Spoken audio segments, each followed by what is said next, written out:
চুড়ি কেনার পর গিয়েছিলাম আমি আর আমার শাশুড়ি মা মিলে একটু শপিংয়ে, মানে টুকটাক ওই গ্রসারি শপিং। আমাদের মুর্শিদাবাদের তুলনায় কলকাতার গ্রসারি বাজার কিন্তু একটু ভালো মানের পাওয়া যায়। তাই ঈদের জন্য আগে থেকে কিছু টুকটাক বাজার করতে শুরু করে দিয়েছি। প্রত্যেকবার আমার চুড়ি বরই চয়েস করে, তাই এবারও ব্যতিক্রম হলো না। এবারও সে নিজে চয়েস করে এই চুড়িটা আমাকে কিনে দিয়েছে।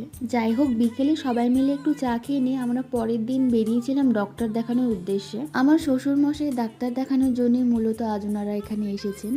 এখানে বেশ কিছুক্ষণ সময় লাগার জন্য বর বলল, চলো তোমাকে একটু স্ন্যাক্স খাইয়ে নিয়ে আসি। প্রথমে আমরা কিছু স্ন্যাক্স খেয়ে নিয়ে তারপর ওনাদেরকেও খাওয়াতে নিয়ে এসেছি। বাড়িতে বসে থাকলে আমরা তো বাইরের কাউকে সেরকম দেখতে পারি না, কিন্তু এইখানে আসলে বোঝা যায় মানুষ কত ছোটাছুটি করে রোগের জন্য। যাই হোক, সেদিন পুরো দিনটাই আমাদের এই কাজেই গিয়েছিল আর আমরা সবাই ভীষণ টায়ার্ড ছিলাম বাড়ি এসে, যার ফলে কোনো ক্লিপ নেওয়া হয়নি। মেলা থেকে বেশ কিছু ক্লে কিনেছিলাম, আজ সেগুলোই নিয়ে বসার সময় হয়েছে এতদিন পর। একটা ছোট্ট মিরর ছিল যেটাকে আমি ডেকোরেট করেছি, আর একটা ছোট্ট র্যাবিট বানিয়ে এখানে আমি আর আমার হাজবেন্ডকে বানিয়েছি। দেখো, দেখতে বেশ মিষ্টি লাগছে না?